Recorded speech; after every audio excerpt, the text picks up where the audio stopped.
Thanks so much. Max, am I good? Appreciate it. Yeah, you're good. You do that light. Turn it a little bit, there you go. You want Ready? Hi folks, I'm Deb Rosen. I'm the Executive Director of Bavona Child Advocacy Center and am happy to answer any questions you might have about the work that we do at Bavona. For obvious reasons, I won't be able to comment on the specifics of the case in Hilton, but certainly would be happy to talk to you about our prevention education programming in schools and about the work that we do partnering with law enforcement in investigations of child abuse. Can you talk a little bit about, so you were invited to go to the school just to give your normal presentation, and as a result of that Well, helped? Bavona provides a prevention education curriculum in about 8 different school districts in Monroe County, actually, Hilton being one of them. And we have staff that go into classrooms and provide lessons that focus on body safety and interpersonal aggression and all forms of sort of concerns for children, including child abuse, sexual abuse, bullying, cyberbullying, that kind of thing. So we are very pleased to partner with schools in a couple of different ways and to work directly with children beginning as young as kindergarten, actually. We're very proud to be working with young children. The work that we do is in compliance with the New York State law, Aaron's Law, which requires education about body safety and the risk of sexual abuse to children in public schools. So that's what we are providing. But you can't say whether it's directly related, like. I'm sorry, I can't comment on that. Will you tell us a bit about body safety training? What exactly are you teaching? Sure, so we are teaching children that their bodies are their own and that they are in charge of who gets to touch their body, look at their body, take pictures of their body, who, when, and where that happens. We are also teaching children that it's very important for them to know who their safe adults are and to identify people in their lives who to them are the safest people for them to talk to and to come forward with any concerns or worries that they might have to those safe adults and to tell them their concerns. That's a very important part of the education that we provide. Is this virtual or in person though? It's in person, actually. Actually, you know what, it's a combination. Some of it is in person, some of it is virtual. The work in the Hilton schools has been in person. Have you seen a case like this before?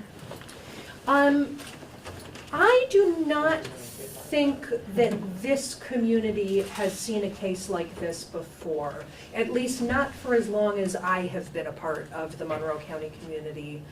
But I will say that across the country, there are several cases that you could point to that involve a figure of significant authority and significant community trust, violating that trust through the abuse of children. Can you explain like how that dynamic works or what could, I guess, lead to something as, devastating as this? Yeah.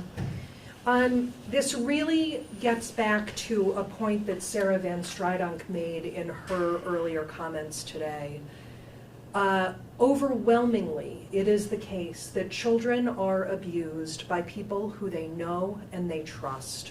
And when you think about children, that makes sense. As parents, we let into our children's lives only those people who we know and we trust. And we communicate to our children that those people are okay, that they can trust them.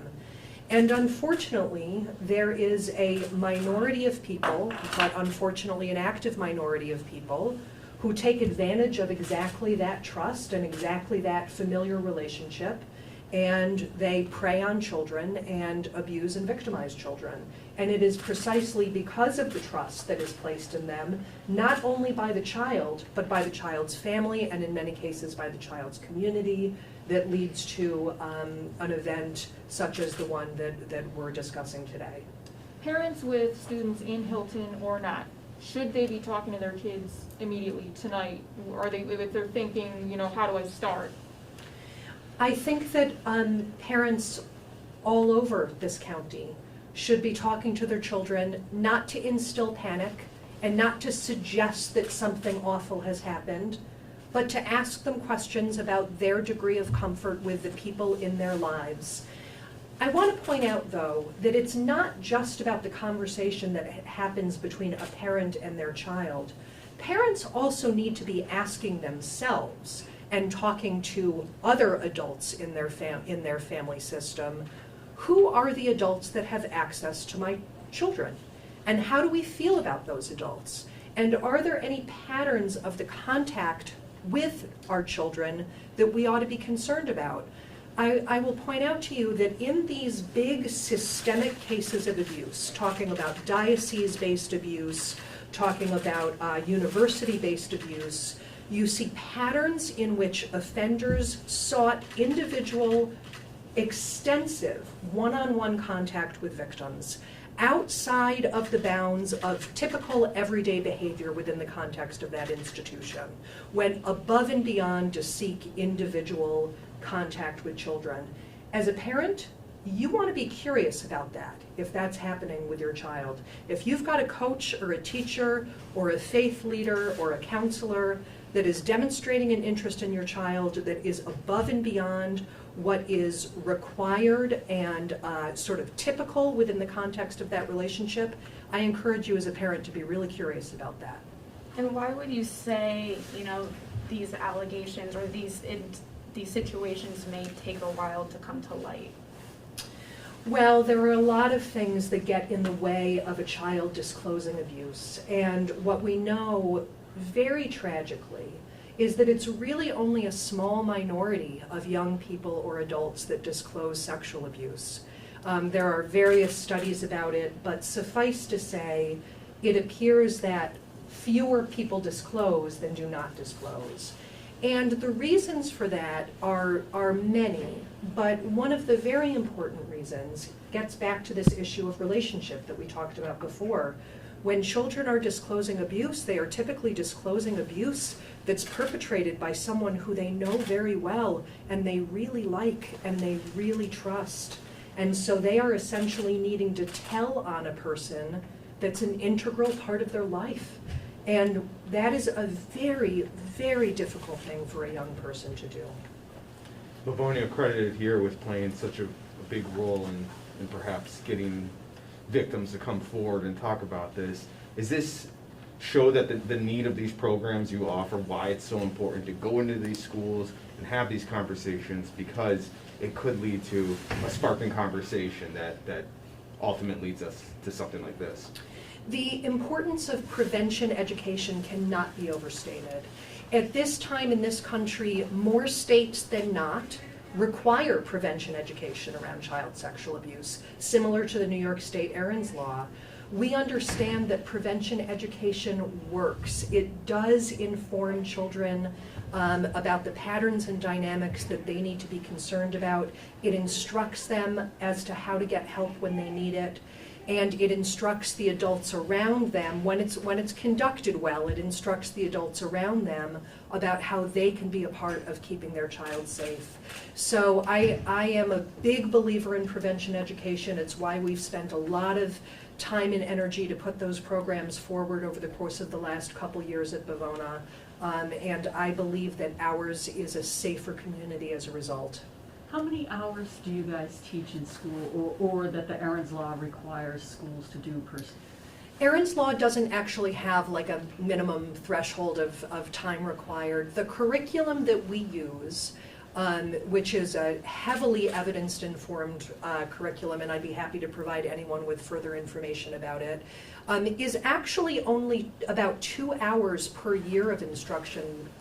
However, there are reinforcements that are provided to parents and to educators that sort of dovetail with the curriculum that the children have received. So children are then in an environment in which all of the adults around them are using the same language to talk about body safety, the same language to talk about interpersonal aggression, and so that learning sort of grows as a result of that.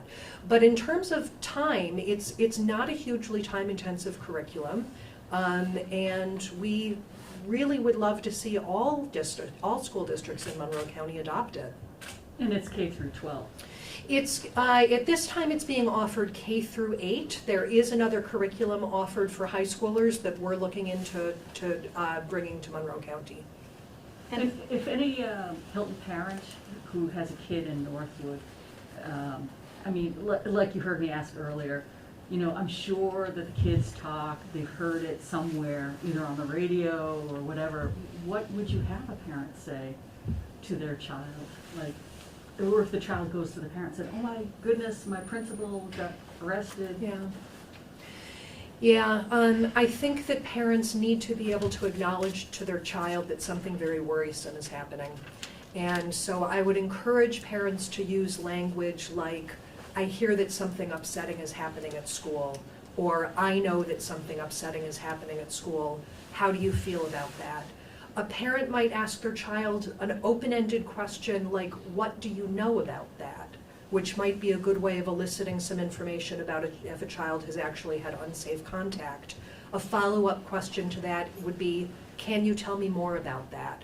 Very open-ended questions. And if a parent receives information from their child that leads them to believe that there's any concern about unsafe contact, they should contact the New York State Police or Bavona, and they will be very thoroughly instructed about what comes next. I know you Now, can't go into the details of the case, but can you just say how hard it must be to do these interviews with these kids telling you that these awful things happen? Yeah, well, let me tell you something. The staff at Bavona Child Advocacy Center are some of the most compassionate, thoughtful, professional, dedicated individuals I have ever had the pleasure to work with in my life. And you are correct in your assumption that doing this work is difficult. When you think about the work of an investigator, of a forensic interviewer or a police investigator or a child protective services worker, their entire job is talking to children about awful things that have happened to them. Many of them have parents themselves. All of them are people sort of by nature that really love children. This is incredibly difficult work, and the people that do it are just absolutely exemplary. You know, sometimes schools don't want to talk about stuff, you know, because of a lawsuit but in this case, it almost perpetuates keep quiet about something. What would be a good thing, you know, how do you advise the school district to talk about it with the parents and with the kids? Well, first of all, I want to make clear that it's my understanding that the Hilton School District has been complying and cooperating completely with investigators and have really been very active and cooperative partners in that. I think that the school district is going to now be making some plans about how to communicate with their community of parents. And I think that there are 3 tasks at hand. One is to allow the community of parents to express their feelings, their outrage, their grief, their worry, all of those feelings. 2 is to allow parents to ask questions, because there are many questions out there and they deserve a right to get some answers. And then 3 is to partner with parents and work towards healing. And that's a process that's going to take a while, and I have every belief that the Hilton School District is really committed to meeting all 3 of those needs from parents. Can you just, and broadly say what happens, what your role is next? I know you can't get into specifics, but how do you help? Sure, I'd be happy to. So first of all, I'm very pleased to say that our work providing prevention education will continue. And now more than ever, we know that this work is incredibly important. Secondly, Bavona partners with all elements of investigation, provides forensic interviewing services, family advocacy services, mental health services when the time comes, and we will continue to partner very closely with folks on the multidisciplinary team and provide everything we possibly can to the children and families that are impacted by this. You expect more cases to come forward after this? I can't comment on that, but I can comment that, you know, typically when we see allegations of abuse within an institution, those concerns tend to be very widespread. And so I think we're at the beginning and not the end. Thank you so much. Thanks, Thank you. Yeah, Appreciate your thanks, time. everyone. Thank Can you. you just say your name and, yeah. Sure. Just spell your first and last name and, title. Sure. Deb Rosen, DEBROSEN, and I'm the Executive Director of Bavona Child Advocacy Center. Next step. Yeah, thank you.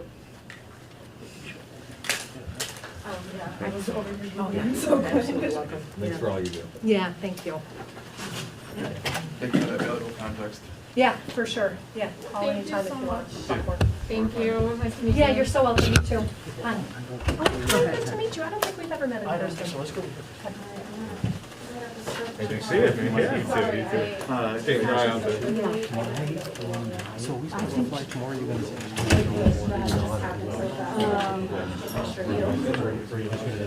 Are you guys all set? Okay. I wasn't sure why. Oh, it was that